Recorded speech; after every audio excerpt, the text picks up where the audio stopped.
C'est l'heure du FaceTime avec ta Paulette. Comment ça va, les copains? Pour m'excuser de mon retard, j'ai une nouvelle anecdote assez folle, je dois dire, de dating à vous raconter. Mais avant de rentrer dans le vif du sujet, faut que je vous raconte un truc qui s'est passé dimanche. Donc ce dimanche, là nous sommes lundi soir. Euh, mais qu'est-ce qu'on s'est tapé des barres, vraiment le fou rire du siècle, filmé et que j'ai posté en réel sur Insta, donc vous pourrez aller voir la vidéo si ça vous dit sur mon Insta. Mais ma pote Manon, que vous avez entendu sur le podcast, Manon Allander, me dit « Paulette, si tu veux, viens bruncher, il y aura mon frère, ma meilleure pote et un autre de mes potes, ça va être sympa et tout. » Moi, bon, bah écoute, avec grand plaisir, je passe. Et puis, c'est le matin, je fais mon petit ménage et tout, et je réalise que j'avais fait des courses pour faire un gâteau. Je me dis, c'est parfait, je vais ramener un gâteau fait maison, des petites pâtisseries et tout, mais un gâteau fait maison, ça quand même, ça vient du cœur, c'est un peu plus intime et tout. Oh là, j'en perds ma voix. Donc, je fais cette recette. C'est une recette que j'avais enregistrée. Alors, je vais pas donner le nom de la personne parce que la pauvre, le truc vraiment tellement abominable que ce serait pas lui faire de la pub d'une manière sympa. Mais vous savez, c'est une recette en mode seulement 3 ingrédients, recette anti-inflammatoire, sans gluten, facile, rapide. Enfin, elle a vraiment toutes les qualités, cette recette. Et dans la recette, donc, il y a 3 pommes, 4 œufs, du cacao et c'est tout. Ah si, une cuillère de maïzena. Donc je coupe les pommes, ça me prend du temps parce que je les mixe, je rajoute les 4 œufs, je mets de la maïzena, je mets le cacao et je me dis: «C'est quand même bizarre, dans la recette, il y a pas de levure, mais moi j'ai envie que ça ait un aspect un peu mousseux, vous voyez? Donc je rajoute de la levure sans gluten que j'avais acheté la veille. Parce que pour l'endométriose, j'essaye de manger sans gluten, voilà. Et donc je la rajoute à la préparation et je me rappelle quand j'ouvre le petit sac de levure me dire: «Waouh, ça pue la mort!» La levure sans gluten, c'est la toute première fois que j'en achetais et vraiment sur le coup, j'ai ce recul en mode: «Waouh, ça fouette, quoi». Je mélange, je fais cuire, ça cuit quand même 50 minutes le bordel, donc vraiment, bah, je me donne, quoi, pour ce brunch. Et puis j'ouvre les commentaires comme ça, parce que j'attends un peu, j'ouvre les commentaires sous la recette de cuisine et les commentaires, ils sont tous négatifs. Recette à chier, ne la faites surtout pas, j'ai perdu 50 minutes de ma vie, ça n'a aucun goût. Enfin bon, que des commentaires comme ça et je me dis: «Oh non, merde, c'est con, quoi». La fin de la cuisson arrive. Je sors le gâteau du four. Là, je me rends compte que je vais être en retard, évidemment, parce que sinon c'est pas drôle à l'heure du brunch.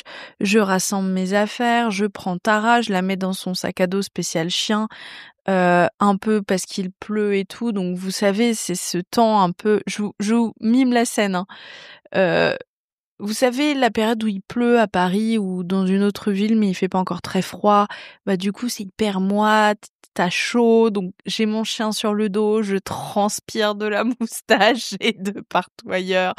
J'ai mon gâteau brûlant dans les bras, j'essaye de le cacher parce qu'il y a de la pluie qui tombe un peu, machin, je suis sous mon parapluie, j'achète des viennoiseries, Dieu merci, en plus parce que je veux quand même pas arriver qu'avec mon gâteau, parce que je suis pas totalement certaine de la recette. Et puis j'arrive chez Manon. Le brunch se passe super bien et c'est le moment du dessert. La la la la la la la la la. On va tester le gâteau de Pauline. Oh là là, qu'est-ce que t'es sympa, Pauline, franchement, d'avoir ramené un gâteau fait maison. Mais ce serait pas fait avec le cœur, ça, ce gâteau, hein. Et je les préviens, je leur raconte l'histoire des commentaires que je viens de voir sous la vidéo et tout le monde en mode: «Mais non, ça a l'air hyper bon, ça a l'air gourmand croquant, quoi». Et du coup, puisque je les avais prévenus de des commentaires, on décide de filmer les réactions de tout le monde quand quand les gens testent le gâteau, quoi. et je vois les têtes se décomposer et ça part en fou rire. Et vraiment, du coup, évidemment, c'est tellement drôle de voir la tête de mes potes que moi, je me mets à exploser de rire. Le truc, vraiment, je rigole, je rigole, je rigole. Et elles me disent, mais Pauline, c'est ignoble, c'est ignoble. Je suis en mode, mais attendez, enfin, à ce stade-là, je comprends pas. Il y a des pommes, du cacao, des œufs, mais je comprends pas et tout. Et Lorraine, la meilleure pote de Manon, prend mon téléphone et me filme et fait meuf, maintenant c'est à toi de goûter. La seconde, je vous jure, la seconde où ça touche mes papilles, je comprends tout de suite à quel point, mais c'est ignoble. On dirait un gâteau aux pommes aux chèvres, ok? Mais pas genre sucré salé, genre sucré chelou, quoi. C'est infâme. Mais vraiment, j'ai un relent là, rien qu'à vous redire. C'est un goût de un chef qui aurait pourri dans le frigo et vous raclez la pourriture et vous la mélangez à du chocolat. Vous voyez ce que je veux dire ou pas? Donc là, frère interminable, moi je finis en larmes de rire. Les deux autres, les mecs qui n'osaient pas dire qu'ils n'aimaient pas, qui avaient commencé à prendre 2-3 bouchées, par bonne éducation, qui vraiment recrachent tout. Enfin, là, vraiment le truc cata. Donc j'en ai fait un réel tout à l'heure que j'ai posté sur Insta, mais mes potes m'ont dit par pitié, raconte-le dans ton podcast. Évidemment que je vous la raconte. Et tout à l'heure, je me dis mais c'est quoi cette levure de Satan quoi. Et je regarde le packaging et en fait, c'est pas une levure à pâtisserie, c'est une levure à pain. Levure à pain sans gluten en plus. Mon Dieu. Et puis j'avoue, normalement, j'aurais dû me mettre qu'une cuillère, mais bon, j'ai un peu fait au pif. Hein. Voilà, quoi. C'était pas le gâteau du siècle. Normalement, je cuisine plutôt bien, mais alors là, oh là là. Fou rire, fou rire. Bon, j'ai une nouvelle histoire de dating, comme je vous la racontais. Alors, ça ne s'est pas passé à l'instant T depuis le diplomate de la dernière fois. Déjà, pour être tout à fait transparente, parce que ça m'a un peu secouée cette histoire-là. J'ai mis une bonne semaine, je pense, à m'en remettre. Ça m'a un peu secouée. Et puis depuis, là, je vous avoue que c'est un peu le vide intersidéral. Je trouve que le temps est un peu long là. Franchement, je veux bien travailler sur moi, me concentrer sur ma carrière, sur mes performances sportives et tout, mais enfin bon, ça commence à faire long. Ce n'est pas grave, tout ça pour vous dire que cette histoire s'est passée, je réfléchis, je pense il y a 1 an de ça. J'espère d'ailleurs que je vous l'ai pas déjà raconté, mais je pense pas. En tout cas, j'avais pas encore FaceTime avec ta Paulette, c'est sûr. Donc je pense pas que je vous l'ai raconté. Et puis si je vous l'ai déjà raconté, je suis désolée. Vous allez la réentendre. Qu'est-ce que vous voulez que je vous dise? C'est un peu lunaire. Je n'ai pas d'explication. Si vous en avez une vraiment, donnez-la moi par pitié. Pour moi, l'explication la plus plausible, c'est qu'il y a eu une faille spatio-temporelle. Je vous raconte. Je match sur Raya, c'est, vous savez, l'application un peu des stars. On peut dater des gens du monde entier et tout. C'est comme ça que j'avais daté le chanteur qui n'était pas français, qui avait fait 6 heures de route, beaucoup d'heures de route pour me voir. Et je match sur cette appli-là. Je vous précise l'appli parce que il y a pas d'historique, quoi. Vous voyez ce que je veux dire? Non, ça marche pas. Si je vous raconte ça comme ça. Et en plus, j'ai pas envie de couper l'épisode, donc tant pis. Vous allez écouter le brouillon. Ouais, en vrai, ça n'a aucune utilité que je vous raconte l'appli où j'ai matché. Bon, c'est pas grave. Je match avec lui sur Raya, donc. Sa tête me dit quelque chose, mais vous savez, quand on est depuis longtemps sur les applis de rencontres on and off, parfois il y a des profils un peu qui reviennent. La preuve, moi-même, je suis un profil qui revient puisque quand je me mac pour une durée X ou Y, je suis off market, je dirais, et puis quand je romps avec la personne, je reviens sur les applis et je retrouve d'autres personnes qui vivent la même situation que moi. Et donc sa tête me dit quelque chose et moi je me dis je l'ai déjà vu sur l'application ou sur une autre application de rencontre. On match ensemble, on parle et la discussion est vachement sympa, super fluide et tout. Et il me dit: «Qu'est-ce que tu fais, cette semaine?» Je lui donne mon planning, évidemment pour qu'on se prenne un verre, voyez? Et lui me dit: «Bah, malheureusement ce week-end je suis pas disponible, je vais, et c'est très triste, à l'enterrement d'un de mes meilleurs amis qui était en plus, qui avait à peu près notre âge, quoi». Et la vache, ça me marque, cette histoire-là, parce que c'est pas commun encore, à nos âges de perdre des amis. C'est quand même franchement profondément triste et beaucoup trop jeune. Et je lui dis: «Ah vraiment, oh là là, mon pauvre, bah écoute, bon courage, malheureusement pour ce truc-là» et cetera.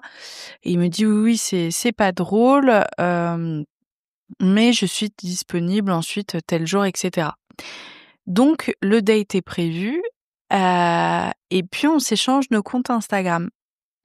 On se follow et là, je réalise qu'on a déjà discuté, mais genre qu'on a discuté longtemps, et j'hallucine parce que je n'ai aucun souvenir de lui avoir déjà parlé, et pourtant je vois bien qu'il y a une version de moi du passé qui était en pleine conversation avec lui. Et puis je remonte le fil, et là je vois un message où j'ai écrit: «Merci beaucoup pour, le verre de ce soir, c'était un très chouette moment». Donc je réalise qu'en fait le mec, je l'ai déjà daté. C'est hyper perturbant de se dire qu'on a vu quelqu'un, qu'on a passé une soirée et qu'on a absolument aucun souvenir. Enfin, vraiment, what the fuck? Mais c'est pas ça le plus dingue, c'est qu'en lisant nos messages qui remontaient, je sais pas, j'invente, mais genre, 2017 quoi, un truc comme ça. À l'époque, il me raconte qu'il est à l'enterrement d'un de ses meilleurs potes qui a à peu près son âge. Je n'ai pas d'explication, parce que quand il réalise ça, lui-même est sous le choc en disant: «Punaise, mais oui, c'est le deuxième de mes potes qui enfin que je perds et en plus subitement, et à peu près de la même chose à chaque fois». Et lui-même est sous le choc comme moi en se disant: «Mais what the fuck, à chaque fois, je te parle juste après l'enterrement d'un de mes meilleurs potes, mais qu'est-ce qui se passe, quoi?» On décide de se voir, et la soirée se passe très bien. On passe un très bon moment, mais je me rends compte assez rapidement que c'est pas quelqu'un avec qui je sens que j'aurais envie d'avoir une histoire sérieuse. Hem, je me rappelle plus à quel moment, je me dis ça, mais il y a un truc où je me dis: «Franchement, c'est un mec qui a l'air super chouette, juste pas pour moi, quoi». Hem Et moi, je me rappelle que, voilà, je suis partie du date en me disant qu'il y en aura pas de deuxième, que j'avais pas envie qu'il y en ait un deuxième. À peu près comme la première fois, en fait, très certainement. Oh non, et encore, je vous dis une erreur, parce que la première fois, je lui avais dit que j'avais passé un bon moment. Je sais pas, mais en tout cas, la première fois, on s'était pas revus après un date, et là, on s'est pas revus à nouveau. Et les 2 fois, le mec me voit juste après avoir enterré l'un de ses proches. J'ai pas les mots. Et on n'avait ni l'un ni l'autre souvenir de cette vue. Voilà. What the fuck? What the fuck? Alors, je ne sais pas si si c'est aussi what the fuck, en fait. Vous vous rappelez quand j'étais aux États-Unis et que je suis allée à une soirée, chez un mec, avec qui j'avais matché, bah, sur Raya aussi, et que le mec me dit: «Viens à mon anniversaire, machin», et que dans la salle, je vois 6 mecs avec qui j'avais matché, sur Hinge et sur Raya. Honnêtement, que vous ayez 2 mecs à une soirée, ça peut arriver. C'est quand même très rare, mais ça peut arriver. Mais 6 personnes, en étant en plus une nana assez, sélective, je matche pas à tout va, quoi. Alors là, je m'étais dit: «Oh là là, il y a un truc, improbable qui est en train de se passer». Et cette faille, spatio-temporelle, peut-être, en est une autre. Alors je sais pas, peut-être que ça veut dire que je suis repartie sur un cycle, je sais pas. J'attends vos explications, surnaturelles évidemment, parce que c'est beaucoup plus drôle. Si vous me dites: «Bah non, c'est juste que t'as oublié et que t'as pas beaucoup de mémoire», oui, vous avez très certainement raison, mais on est d'accord que c'est beaucoup moins drôle, comme conclusion. Donc je préfère avoir vos conclusions les plus folles sur le sujet.